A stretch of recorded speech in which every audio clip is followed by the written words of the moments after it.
नाज़रीन, मुखालिफिन चालें चलते रह गए और कप्तान ने सब का खुडे लाइन लगाकर अपने इन अहदाफ को हासिल कर लिया है जिसके लिए वो पिछले 9 महीनों से मुसलसल जद्दोजहद कर रहे थे। जी हाँ दोस्तों, PDM की हुकूमत को अपने कंधों पर सवार करके लाने वालों ने आखिरकार अपनी गलती का इतराफ कर लिया है और शहबाज सरकार को बावर करवा दिया है कि इनका सिक्का मजीद चलने वाला नहीं। उधर खान साहब ने भी जो तुरुप का पत्ता फेंका था वो भी अपना काम कर गया और जनरल इलेक्शन की राह में रोड़े अटकाने वाले अब खुद इलेक्शन का रास्ता साफ करने लगे हैं। इतलात कुछ यूँ है कि मुल्क के ताकतवरों ने जमान पार्क से एक बार फिर अपना राब्ता बहाल कर लिया और कप्तान को वो पैगाम पहुंचा दिया है जिसका इन्हें अरसे से इंतजार था। उधर PDM को भी ये बात रियलाइज हो गई है कि इनकी दाल अब न मुल्की अदलिया के सामने गल सकती है, न इस्टेब्लिशमेंट की हंडिया इनकी किसी काम आएगी और न अवाम अब इनकी कोई बात सुनेगी। वीडियो में सवालात उठाए जाएंगे कि इमरान खान ने मौजूदा मुल्क की सूरत-ए-हाल पर ताकतवरों को क्या पैगाम भेज दिया है, आम इंतखाबात की क्या तारीख तय की गई है, क्या कप्तान के PDM से मुतालिक तमाम मुतालबात मान लिए गए हैं, इस्टेब्लिशमेंट ने जनरल इलेक्शन से मुतालिक तमाम सियासी जमातों को क्या पैगाम भेजा है। वीडियो में आगे चल के इन सारे सवालों का जवाब दिया जाएगा और यह भी बताया जाएगा कि कप्तान का डंडा चल गया, इस्टेब्लिशमेंट ने अपनी कमान संभाल ली, शहबाज सरकार का बुरा वक्त शुरू हो गया। नाज़रीन, जो दूसरों का कांधा इस्तेमाल करके इक़्तिदार में अपने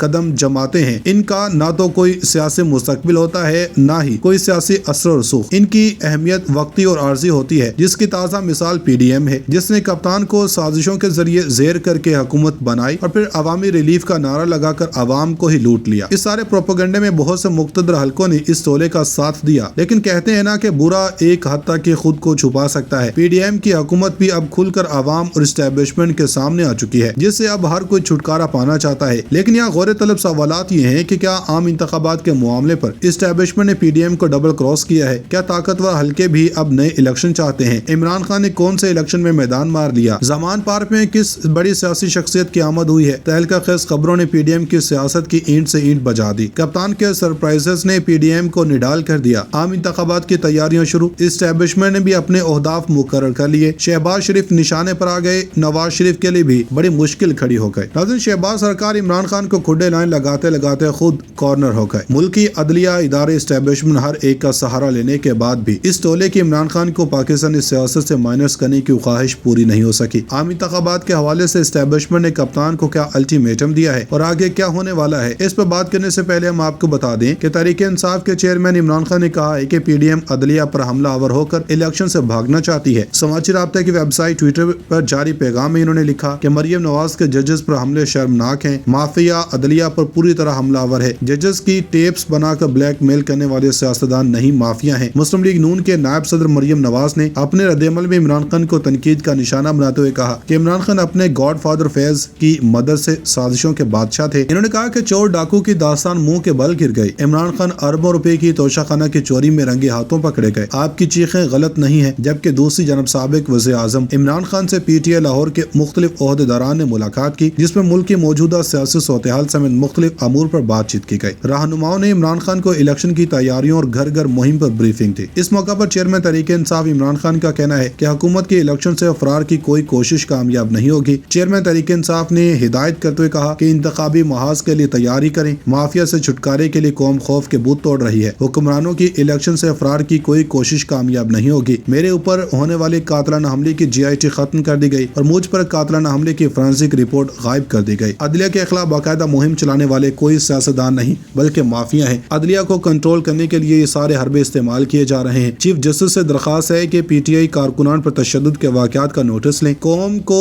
बताना चाहते हैं कि मुल्क में क्या हो रहा है। पाकिस्तान को बनाना रिपब्लिक बना दिया गया। किसी को आइन और कानून की फिक्र नहीं। ताकतवर लोगों का कानून है। आर्टिकल 14 कहता है हर इंसान की इज्जत और हकूक का तहफ़्फ़ुज़ किया जाए। जावेद अली के साथ जो हुआ इसको सुनना चाहिए कि इसके साथ क्या किया गया। जावेद अली एक आदमी है जो सामने आ गया। हमारे बहुत सारे लोगों से बयानात दिलवाने की कोशिश की गई या फिर ब्लैक मेल करने के लिए करप्शन केसेस और वीडियोस बना दी जाए। नाज़रीन, अब आपको बताएं कि आम इंतखाबात के मामले में मुल्क भर में उथल पुथल मचा रखी है। क्या सियासी जमातें, क्या अदलिया, क्या अवाम और क्या इस्टेब्लिशमेंट, हर कोई इसी शशोपंज में है कि जनरल इलेक्शन होंगे या नहीं। लेकिन अब इस्टेब्लिशमेंट की जानब से कप्तान को जो ग्रीन सिग्नल मिला है, इससे बहुत कुछ वाज़े हो गया। मीडिया रिपोर्ट्स के मुताबिक कौमी असम्बली के हल्के 193 राजनपुर 1 के ज़िमनी इलेक्शन में गैर सरकारी और गैर हतमी नताइज के मुताबिक PTI के मोहम्मद मोहसिन लगारी को नून लीग के अमार एहसन खान लगारी पर बढ़तरी हासिल हो गई है। कौमी असम्बली के हल्का NA 193 के तमाम पोलिंग स्टेशन के गैर हतमी और गैर सरकारी नताइज का जो नतीजा है वो मौसूल موصول ہو چکا ہے۔ ان کے مطابق پاکستان تحریک انصاف کے محمد محسن لغاری نے نون لیگ کے عمار خان لغاری کو شکست دے دی ہے۔ ضمنی الیکشن میں 11 امیدواران میدان میں تھے اور لیکن اصل مقابلہ نون لیگ اور پی ٹی آئی کے درمیان قرار دیا گیا۔ پی ٹی آئی کی جانب سے محسن لغاری اور نون لیگ کی جانب سے عمار لغاری کے درمیان مقابلہ ہے، جبکہ پیپلز پارٹی کے اختر حسن گورچانی بھی امیدوار ہیں۔ واضح ہے کہ راجن پور کے حلقہ این 193 کی نشست پاکستان تحریک انصاف کے رکن قومی اسمبلی سردار جعفر لغاری کے انتقال پر خالی ہوئی تھی اور پنجاب حکومت نے این 193 کا ضمنی انتخاب ملتوی کرنے کی درخواست بھی دائر کی تھی، جس کو ریجیکٹ کر دیا گیا تھا۔ اب آپ کو بتائیں کہ اسٹیبلشمنٹ اب کیسے ایک بار پھر سے کپتان کی طرف دیکھنے لگ پڑی ہے اور زمان پارک میں ان کی جانب سے پیغام پہنچا دیا گیا ہے۔ اس حوالے سے ایک سینئر صحافی ہیں، ان کی جانب سے ایک خبر شائع کی گئی ہے۔ ٹویٹر کے اوپر انہوں نے لکھا، یہ ایک راجہ فیصل ہیں، بڑے اچھے ہمارے دوست، ہمارے سینئر صحافی ہیں، ان کی جانب سے لکھا گیا کہ مسئلہ یہ ہے کہ 2 صوبائی اسمبلی کے انتخابات پہ جو خرچہ متوقع ہے وہ کم و بیش جنرل الیکشن کا 75% ہے اور مقتدر حلقے یعنی کہ طاقتور حلقے سوچ میں ہیں کہ بدترین معاشی حالات کے پیش نظر ایک ساتھ جنرل الیکشن ہو تو ہی ڈبل خرچے سے بچ سکتے ہیں، وہ اپریل میں ہو یا اکتوبر میں، مفاہمت سے یہی طے کرنا اب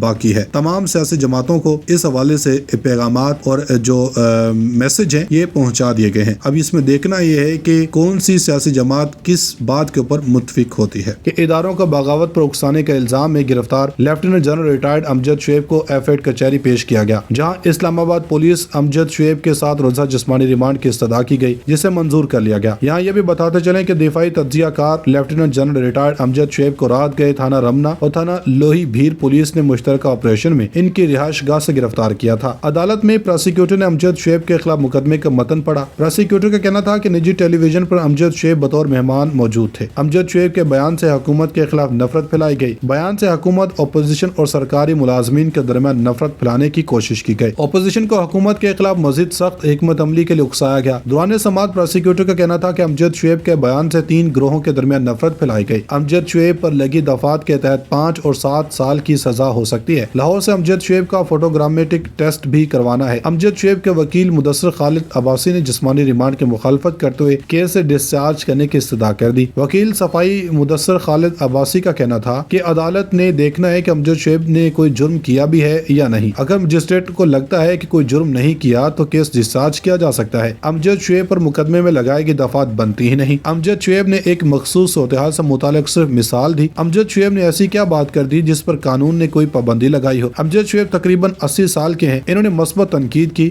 امجد شعیب کو کافی عرصے سے ہراساں کیا جا رہا ہے۔ 1 گھنٹے کے اندر مقدمہ درج کر کے امجد شعیب کو سلاخوں کے پیچھے بھیج دیا گیا۔ جائز تنقید کرنا اگر غلط ہے تو اپوزیشن کو تو سسٹم سے ہی نکال دیں۔ امجد شعیب کا ملک پر قرضہ ہے۔ امجد شعیب ریلوے اسٹیشن کے پلیٹ فارم پر بھی سو چکے اور پھر لیفٹیننٹ جنرل بھی بنے۔ ناظرین، اب آپ کو بتائیں کہ کپتان کو گرانے والے خود عوام اور عدلیہ کی نظروں میں منہ کے بل جا کے رہے۔ عدالتوں کا ناجائز استعمال تو حکمران جماعت کا شیوا ہے، لیکن اب کی بار ایسا نہیں ہو سکا۔